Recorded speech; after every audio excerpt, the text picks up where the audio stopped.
Ang karugtong ng nakaraan, sabay itinaas nito ang isang patalim. At itinutok ito kay Chief Jiang, alam mo kung ano ang tama. Nakuha ko nga pala ito sa isang bangkay, na ibig kong sabihin, kailangan mong ipaliwanag ng mabuti ang iyong sarili, at kung hindi ko nagustuhan ang paliwanag mo, ito ang isusunod ko na lalabas sa iyong katawan. Sino ang pumatay sa kapatid ko? Habang nasa leeg nito ang patalim, tinignan nito ni Chief Jiang, na may halong pagtataka, sino ang pumatay sa kanya?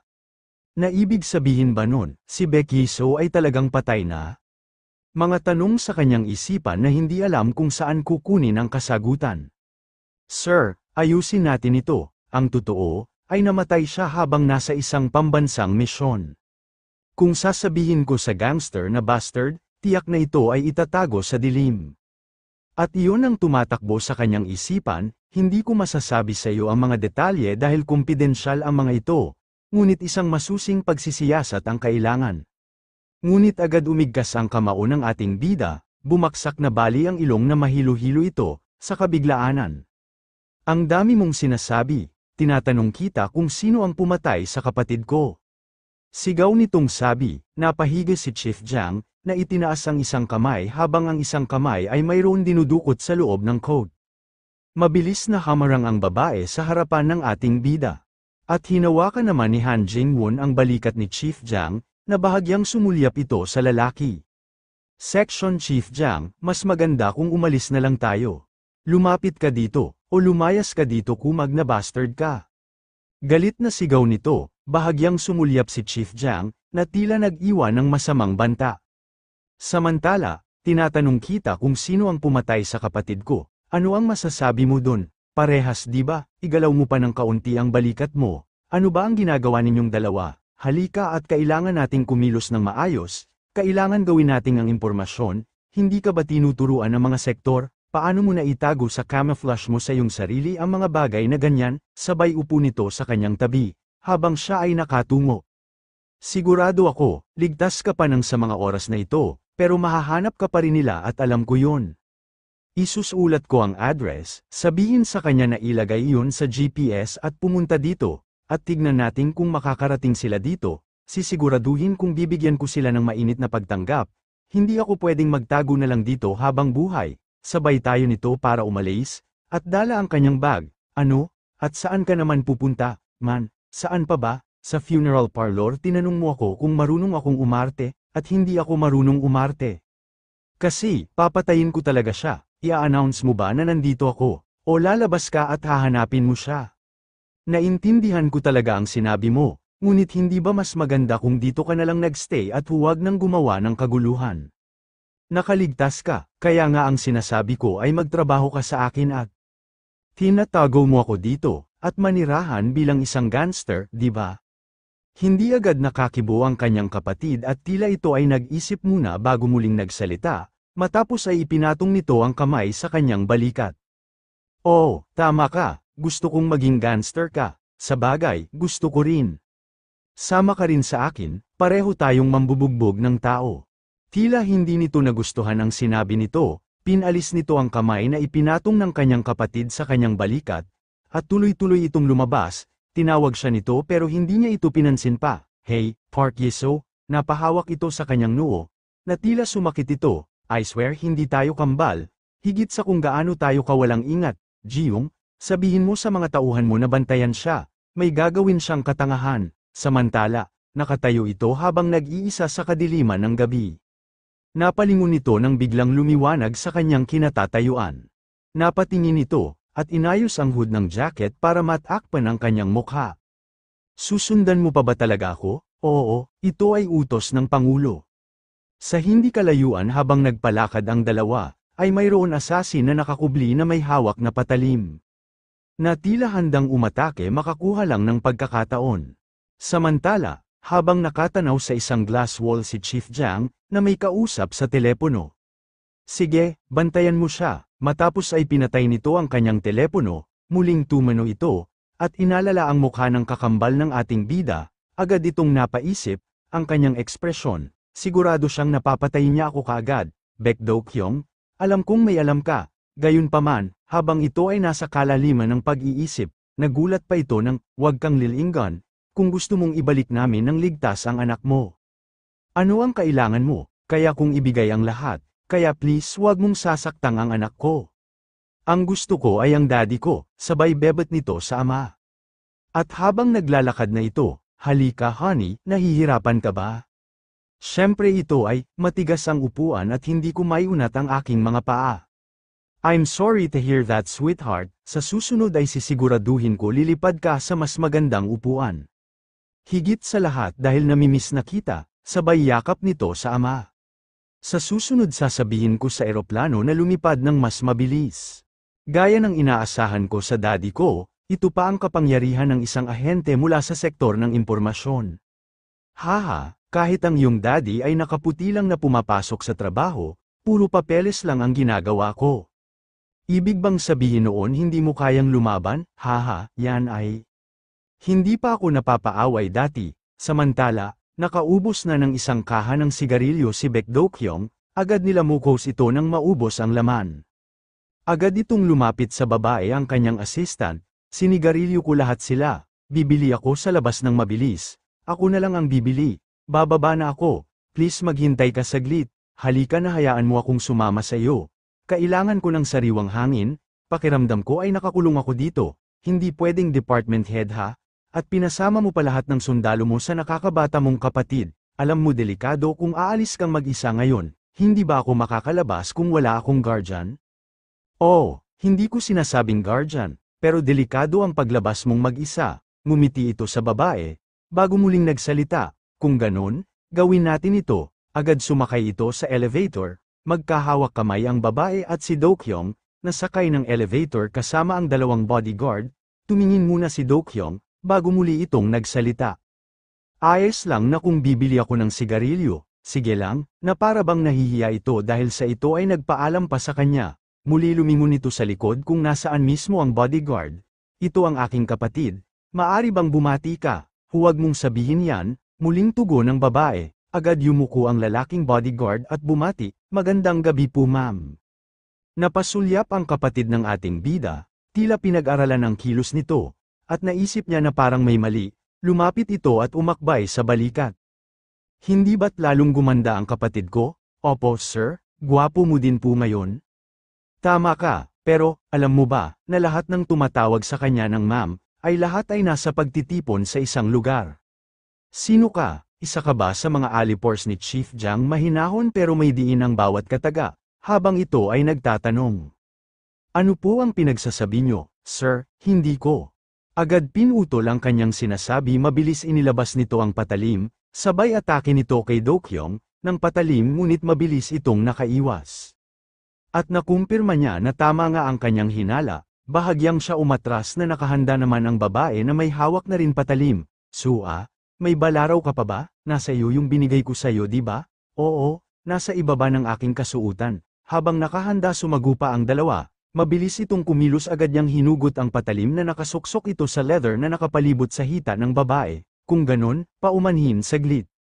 Mabilis kumilos ang hangal, agad itong sumugod kay Do-kyung, na handang itarak ito, mabilis din nakaiwas ito, agad naman itong may napuna, sa kalaban.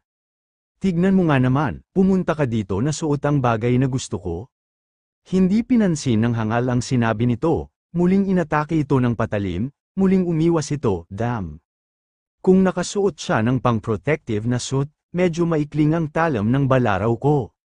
Dapat ay makaisip ako ng paraan." Malakas niyang tinabig ang katawan ng lalaki para mailigaw ang mata nito, ngunit nang sulyapan nito ang babae ay napansin nito na natambay ito sa pagkakailag nito, "Mrs. Sua." Sigaw niya nang makita na itatarak na ng lalaking hangal ang patalim sa babae, mabilis na iniharang nito ang kanyang katawan, at sa pagbaon ng patalim ay sa kanyang balikat tumarak ito.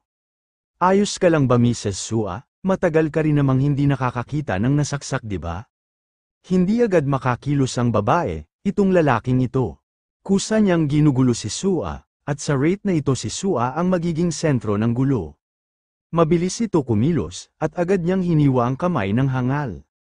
Kaya nabitiwan nito ang hawak na patalim, muli ay sumugod ang lalaki sa babae, mabilis niya itong kumilos ngunit nakaiwas ang lalaki. At habang nagpapabuno ito, agad kumilos ang isang lalaki na nahiwa niya sa kamay. Napansin nito ang nabitawan niyang patalim, kahit masakit ang kanyang kamay, pinipilit niya ito na makuha sa lapag. Nang mapansin ito ng babae, mabilis niyang sinipa ito ng malakas, umikot sa ere ang patalim. Habang si Do-kyung ay kaharap ang lalaki itinarak nito ang hawak nitong patalim, umiwas ang lalaki na takot matamaan kaya nabitiwan nito ang hawak at tumalsik ito sa ere. Muling itinarak ni Do-kyung ang patalim agad naman hinarang ng lalaki ang kanyang siko, habang ang kanang kamay naman ay humugat ng nakatagong patalim, na agad itong itinarak, ngunit agad dinasalag ito, papiga nitong nahawakan ang kamay ng hangal. Halika dito, at hayaan mong ako na salubungin kita ng maayos, putang ina mga daga kayo. Habang lumabas ang mga tato nito nang maubad ng bahagya ang kasuutan nito. Sandali lang, napasigaw nito sabi, samantala, sa labas ng elevator habang naghihintay pa ang dalawang bodyguard na hangal. Bahagyang napalingon nito nang maramdaman nito na bumukas na ang elevator. At ilang sandali pa, iniluwa ng elevator ang dalawa, habang nasa sahig ang lalaki hangal. Hindi mo ba magawa ng maayos ang trabaho? May kakaibang pumasok sa elevator ko. Pagkalabas nila ay sinalubong sila ng dalawa pang bodyguard. President ang balikat ninyo, ayos lang, may sigarilyo ka ba? Mahirap kasing makakuha ng isa dito, eto po, sabay dukot sa loob ng suit, at sa bilis ng panyayari sabay tarak ng patalim sa tiyan ni Do-kyung. Nabigla ito sa panyayari, maging ang babae ay natulala, agad na hawakan ni Do-kyung ang handle sa panga nito. Dahil ba sa humihingi ako ng sigarilyo, malaki ang isang ito kaya medyo matigas, ngunit sa pagkakahawak nito sa panga ay unti-unti nito nahila ang maskara na suot na kulay balat ito. Dapat ay sinisigurado mong huwag tanggalin ito, sir, at kusa akong pumili ng mas malaki, nakangisi na sabi ng hangal. At mabilis itong tumakbo, sabay igkas ng patalim nitong hawak, humagis ang lalaki, sabay inikot-ikot nito ang hawak na Swiss knife at ipinorma ito sabay ngisi nito, mabilis siyang tumakbo palayo. Hoy, ikuha mo ako ng kutsilyo imbes na sigarilyo, nasa inyo pa ako, Director Nim. Kahit tumakbo na ang dalawa, ibigay mo lang sa akin ang hiniling ko sayo, at huwag mo siyang guluhin ng ganyang mamaya. Ibinigay nito ang hawak na patalim, hindi mo ring ba nakikita suwa? Umalis ka na agad, Director Nim, mabilis na itinulak ng lalaki ang babae, papasok ng elevator. Huwag mong buksan ang pinto para sa taong hindi mo kilala, naintindihan mo? Agad sumara ang pinto, at hinarap ang lalaki, na humanda sa pakikipaglaban.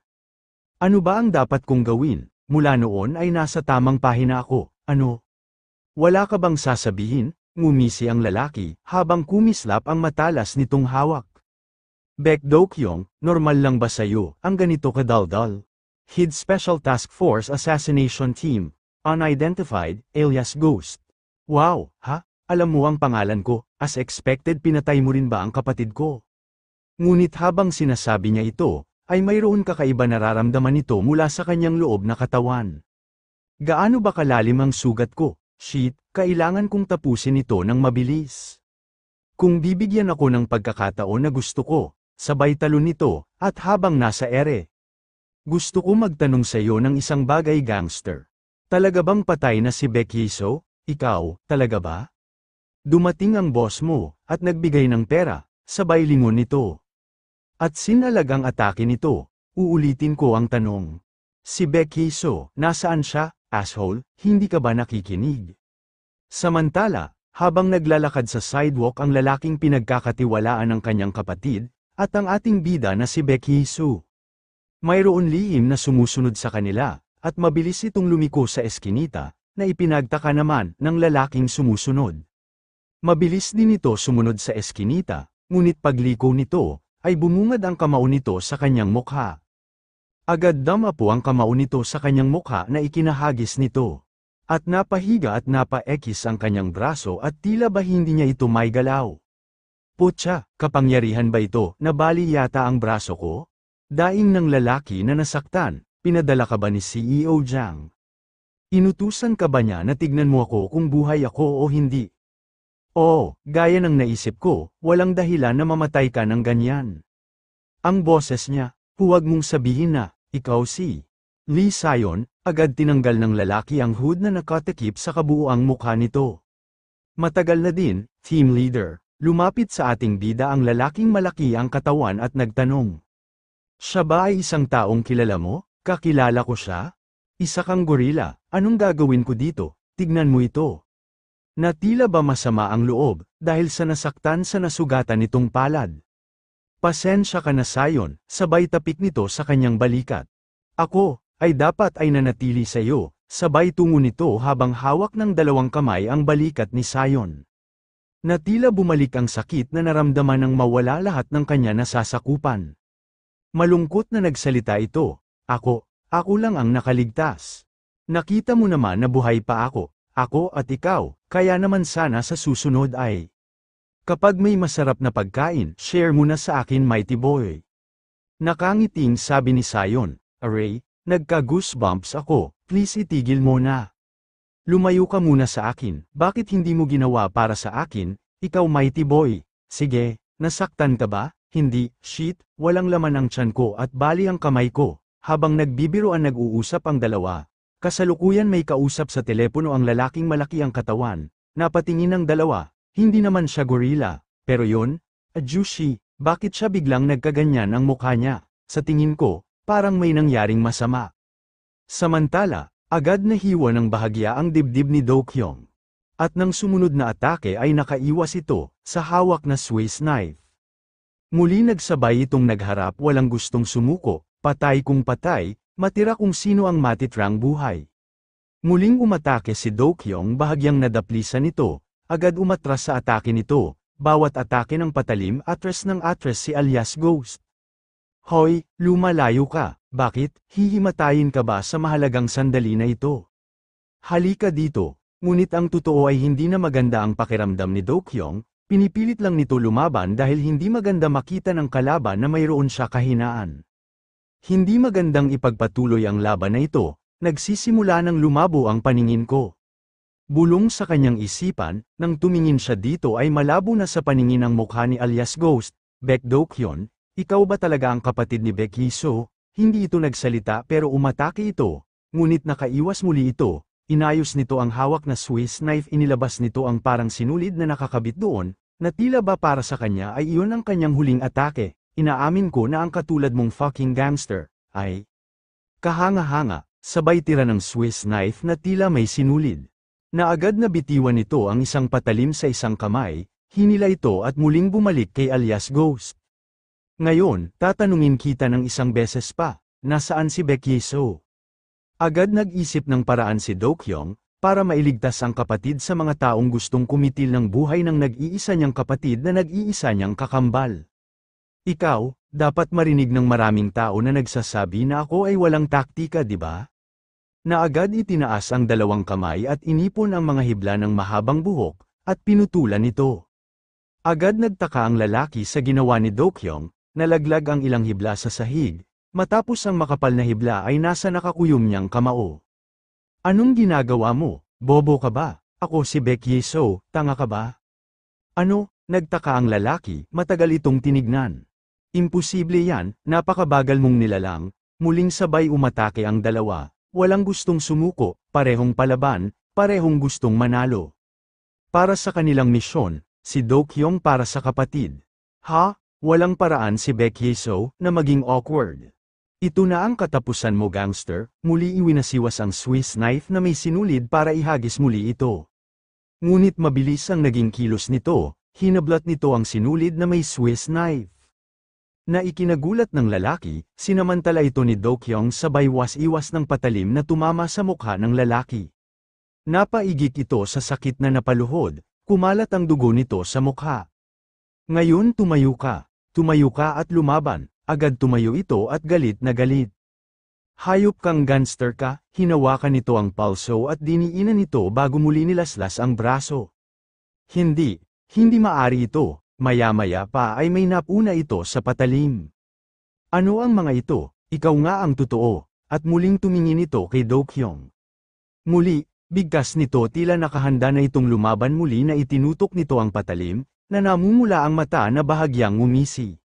Tumingin si alias Ghost, matapos ay binigkas nito ang pangalan ng ating bida na tila hindi makapaniwala. Becky So, imposible ito, matapos ay muling nagbuno ito, mamatay ka. Sabay muling igkas ng patalim katulad nito. Muli, sabay salag sa kamay na may hawak na Swiss knife.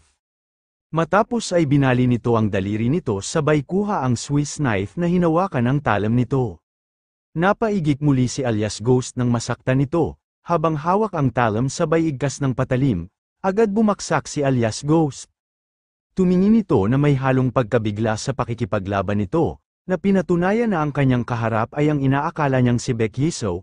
Tumayo ito sa kanyang harapan ang muling binigkas ang salitang, muli, hindi, ito nga ang tunay na Becky So. Nakita nito ang pulang mata nito, natakot ito at gumapang paatras. Huwag kang lalapit, sigaw na takot na si alias Ghost ngunit lumuhad ito at itinaas nito ang hawak nitong patalim, Beklizo. Ikaw, dapat ay nanatili ka na lang sa akin, nahintakutan ang lalaki na pasigaw ito habang hawak ang Swiss knife. Sa pagkakasubsob nito, bumaon ang Swiss knife na hawak ni alias Ghost sa balikat ni Do-kyung. Kaya ang hawak na patalim nito ay naitarak sa semento, napasigaw si alias Ghost na pilit ko makawala sa pagkakadagaan nito. Becky So, agad siya umalis sa pagkakadagaan nito. Tumayo ito at natanong ang dumating na sasakyan. Sigaw na tawag ng ating bida sa kanyang kuya. Agad bumaba ito sa sasakyan. Mabilis tinakbo ang kapatid nang makita nitong nakadapa at tila wala ng buhay. Pilit niyang binangon ito. Please malakas na sigaw ng ating bida. Samantala, sa likod sa isang exit door, habang pasuray-suray naglakad si alias Ghost dahil sa mga saksak sa katawan hawak ang isang maliit na listahan. Na tila may hinahanap ito, Beklizo, binuklat-baklat nito ang pahina at pilit hinahanap ang pangalan na kanyang paulit-ulit na sinasambit. Beklizo, pinatay ko siya. Pinatay ko si Beklizo, nilagyan niya ng X, na dugutanda ng palatandaan na burado na ito sa mundo, na tila tuwang-tuwa sa nangyari. Sabi ko pinatay ko si Beklizo, habang ang ating bida na si Beklizo, ay lumuluhang sinisigaw ang pangalan ng kapatid. Samantala, habang malungkot nag-uusap si Ha Jingwon at ang babae, hindi ko kaya, ito ng mas matagal. Hindi lamang sa pangkalahatang pagpupulong kundi maging sa iba pang organisasyon pang rehiyon, at aware ako na absent si Director Baek Do-kyung, kailangan nating mag-set up ng bagong active president, Manager Jingwon. Kaya mo ba, ang isang organisasyon na walang Baek Do-kyung, ay hindi matatawag na isang organisasyon? Tapos hihintayin mo na lang ba, na pasimple kong panuorin ang paglubog ng organisasyon? Kung ganyan si Director Baek, kailangan mong hawakan ang grupo at ilayo tayo sa paglubog. At ayokong makita na parang lumulubog ang, tumahimik ka. Hindi mo ba talaga alam, walang ganyan tao, lumuluha na sabi ni Ha Jingwon. Nadamang-dama ang sakit na nararamdaman, walang makakapalit kay Baek Do-kyung, sa taesan. Samantala, galit na tumayo ang ating bida at naglakad palabas. Team leader, sandali lang, hamarang si Sayon sa daraanan nito. Saan mo ba sinusubukan pumunta? Ang mga galaw sa katawan ng kuya ko, sila ay ginawa ng isang pagsasanay ng mga hayop na yon. Sila ay kinuha ni Chief Jiang subordinate, at ang mga ito ay maraming kaso kung saan si Chief Jiang, ang tumanggap sa espesyal na tao, para sa malihim na serbisyo tulad ng sa atin. Alam ko, pero, ano ba ang sinusubukan mong gawin ngayon, na hinawakan ni Sayon, ang balikat ng ating bida, si Chief Jiang at ang aso na gumawa sa kapatid ko, subaybayan sila, hanapin sila, at patayin sila, sa ginawa nila sa kapatid ko, lumuluha na puno ng pigati, sakit at paghihiganti, samantala, sa Pangyu Techno Valley, habang nagtatalop ang isang lalaki ng isang prutas. Ayoko sa Pangyu, wala namang makakain dito sa labas di ba? T1ICT, CEO, Kim Tae-won, may mga suit lang dito, kaya walang puwang, para kumita ng malaking pera. Ang mga lalaki ay kailangan maglaro sa malaking tubig ng Seoul.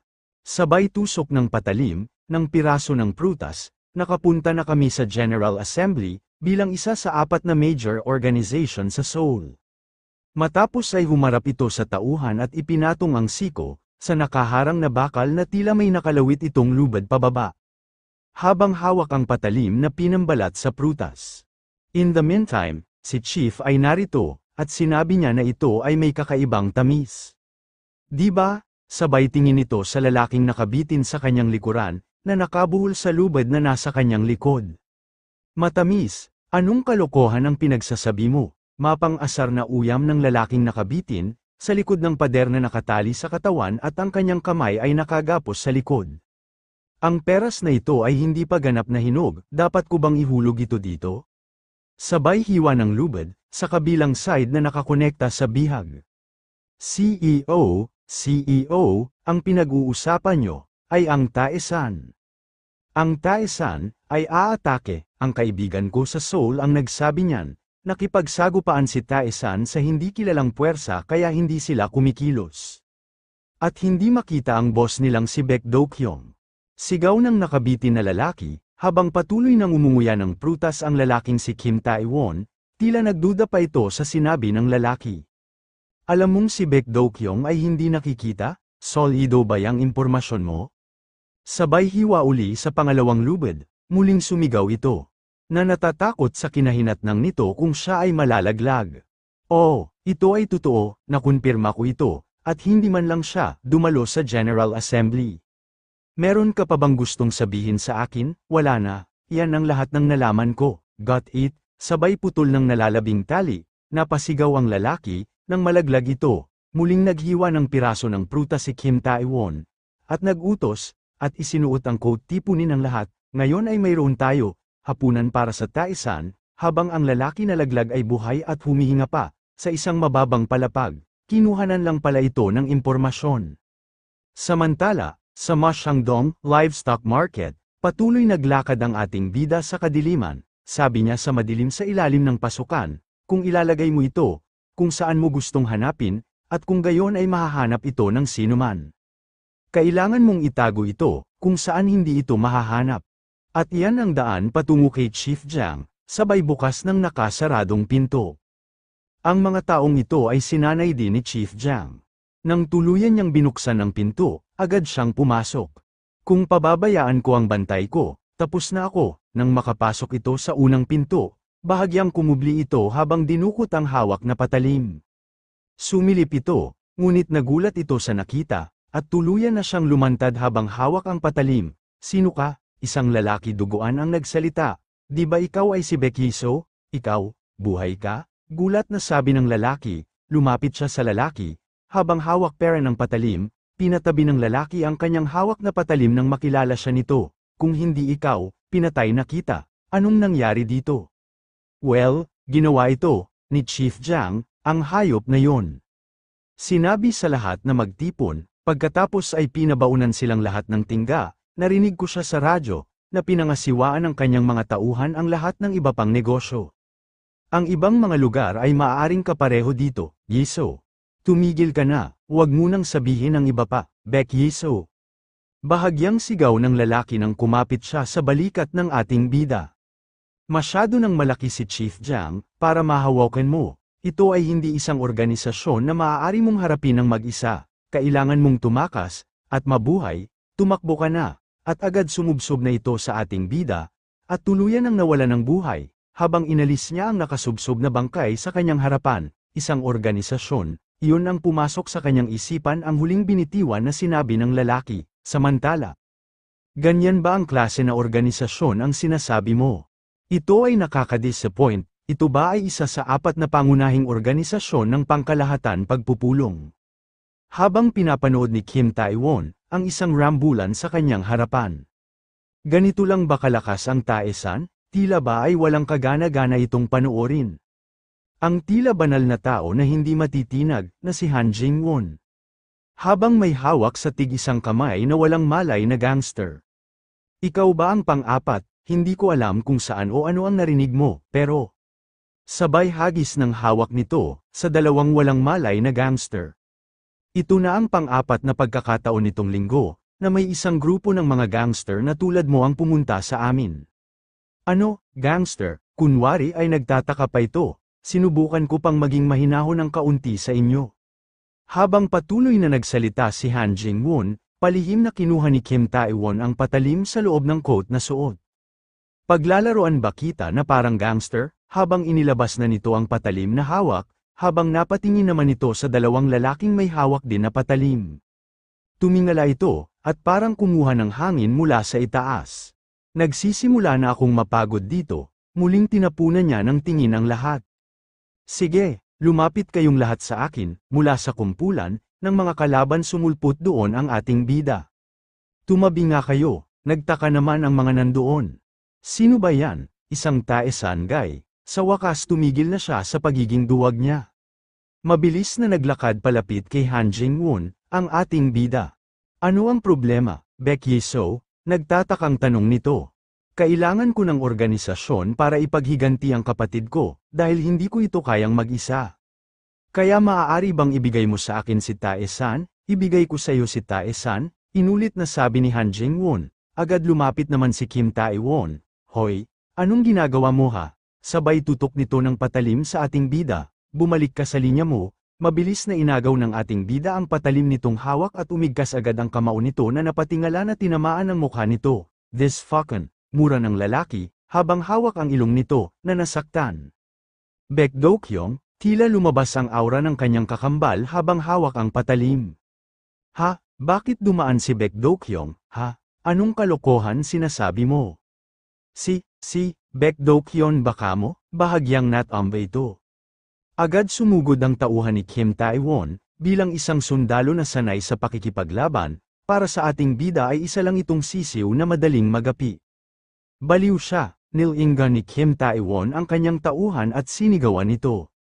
Anong ginagawa niyo dyan? Sugurin niyo siya. Agad sumugod ng sabay-sabay ang tauhan nito.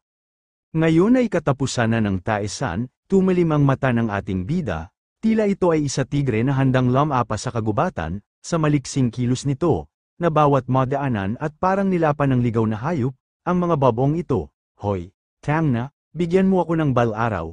Mayabang na sabi nito sa kanyang tauhan, agad hiniwa pataas ng patalim ang isang lalaki, agad naman sumugod si Kim Tae-won, mula sa likod ng ating bida. Baek Do-kyung, sigaw nito. Di mo ba naisip na hindi gumagana ang mga bal-araw? Biglang umikot paarap ang ating bida kay Kim Tae-won sabay tabig nito sa hawak na patalim, humagis ito sa ere. Na tumusok sa lupa, na malayo sa kanilang pwesto, nabigla si Kim Tae-won, at bahagyang natulala sa nakita. Baek Do-kyung, ito ay, si Tae-san. Habang nakatayo ang ating bida lumitaw sa liwanag ang isang mata nito na may kasing talam ng isang lobo. Tae-san, tumalikod ito at tumakbo, umatras na tayo, bumalik na tayo sa pangyo, nagmadali ito na tila takot, at nang makaalis na ito. Director Baek, siya ba si Director Baek? Walang Tae-san, kung walang Baek Do-kyung. Naisip ko ito baka sa ganoon paraan pero, tanong ni Han Jing-won. Sa kanyang isipan nang makita niya kung paano makipaglaban ang kapatid ng kanyang boss, bumalik ang direktor para tulungan kami. Direktor? Bahagyang nagtaka ang ating bida, lumapit si Han Jing-won, gusto mong magkaroon ng Tae-san? Tumingin ang ating bida pero hindi ito sumagot. Baek Yi-so, kung gusto mong magkaroon ng Tae-san, may isang paraan lang, samantala. Habang nasa lamesa ang miyembro ng organisasyon na kalaban ng grupong Tae-san. Ilang buwan na rin, hindi pa nagpapakita si Baek Do-kyung. Itong si General Assembly ay putya, ay talagang nakakatuwa. Hindi ba sinabi ko na sayo na itapon mo yung putya na gangster na yun? May narinig akong kasiyasya, na si Baek Do-kyung daw ay patay na. Kung totoo yan, katapusan na ng Tae-san. Si Tae-san ay si Baek Do-kyung, organisasyon. Habang naglalakad ang mga yabag, hinawi nito ang kurtina.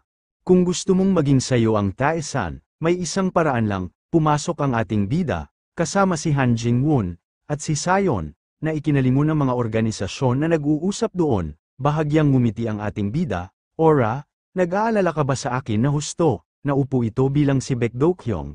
Ano ang dapat kong gawin ngayon? I guess dapat yata ako bumili ng souvenir.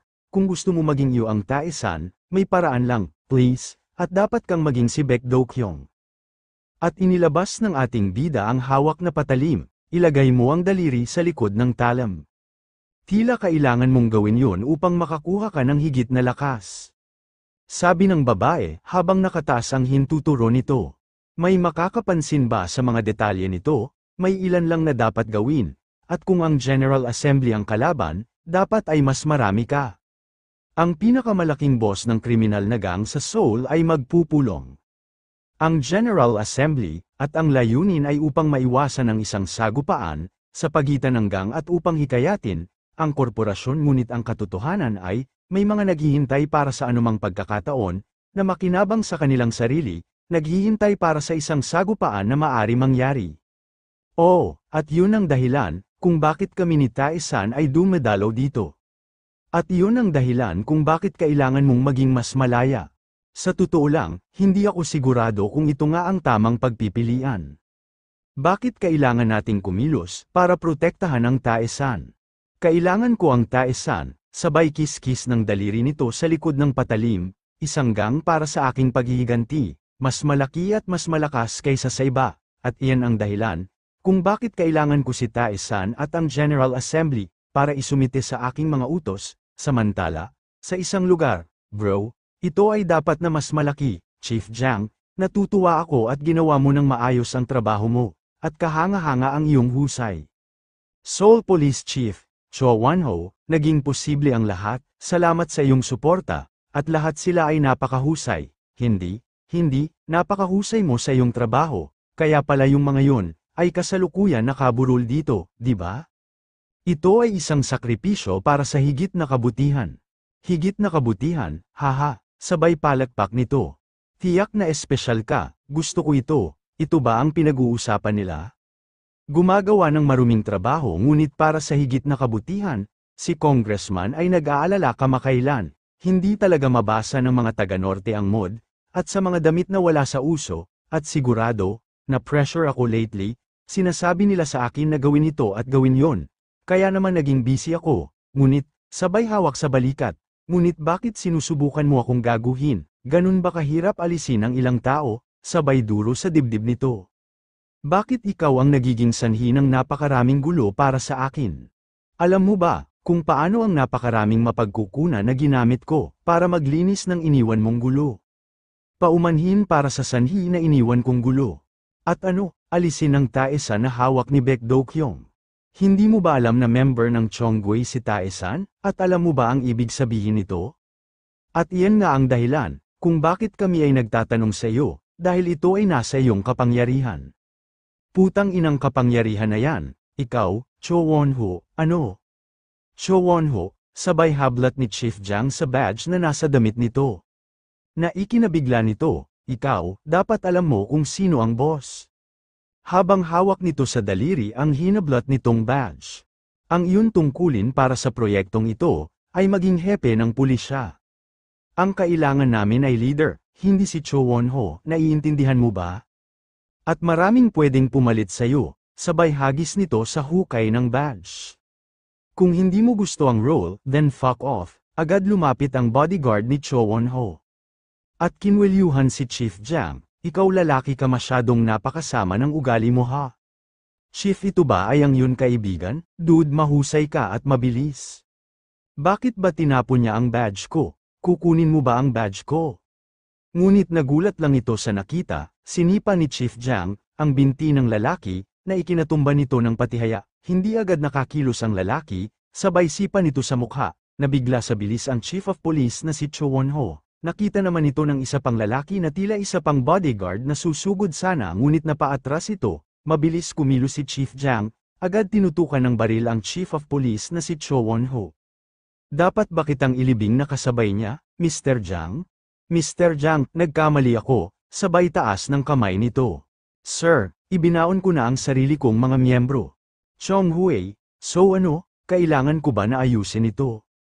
Sir, ako na ang bahala, kilala ko ang mga tao sa General Assembly. Sabay salag nito kahit hindi pa ito binabaril. Nakabadong kabado, maya-maya ay isinuksok sa suot na coat ang baril nito.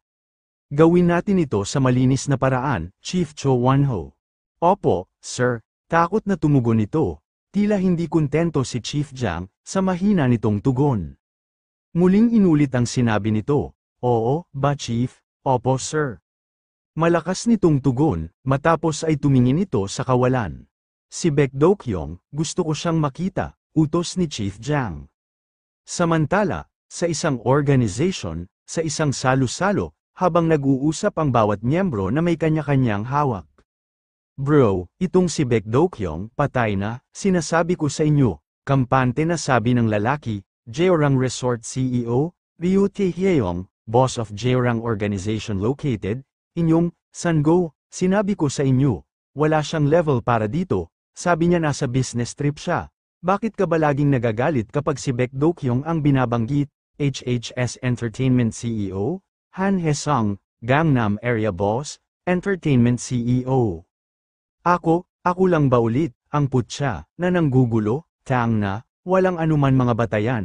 Ngunit ang pagkuha sa lahat ng mga pangunahing lugar tulad ng Hannam-dong, dapat ay mamatay na ang putsang ina. Na yun, wow, parang sinaksak mo siya. Mukhang, galit ka talaga kay Baek Do-kyung.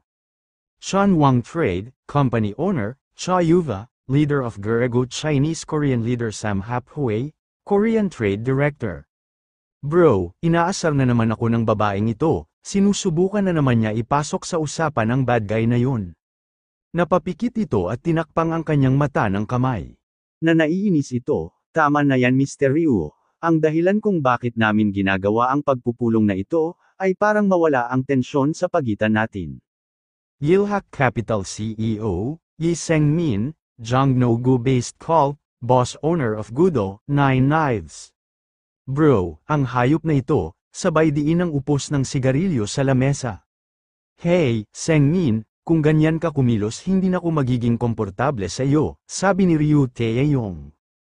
Hindi ka dapat narito sa posisyon na iyong kinalalagyan, sa tingin mo karapat-dapat kang umupo dito, dahil lang sa control mo ang isang maliit na bayan.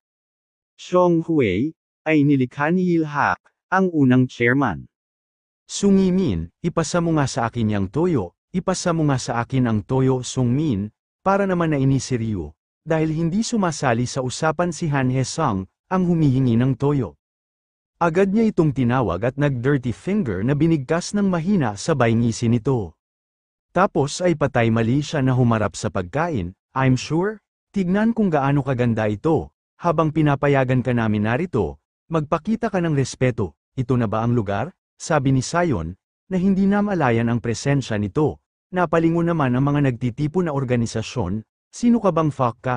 Mukha isang nightclub attendant, hindi naman pinansin ni Sayon, ang patutsyadang yun, sir nandito na tayo. Na may kasamang tensyon, at sigurado ako na ito na ang lugar.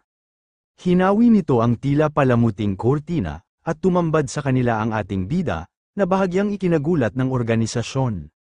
Habang pumasok ang ating bida sa loob, pumasok sa kanya ang maikling alaala, bago dumalo sa pagpupulong na iyon. Ito ba lahat ng miyembro ng Chonghui? Hindi siya marami.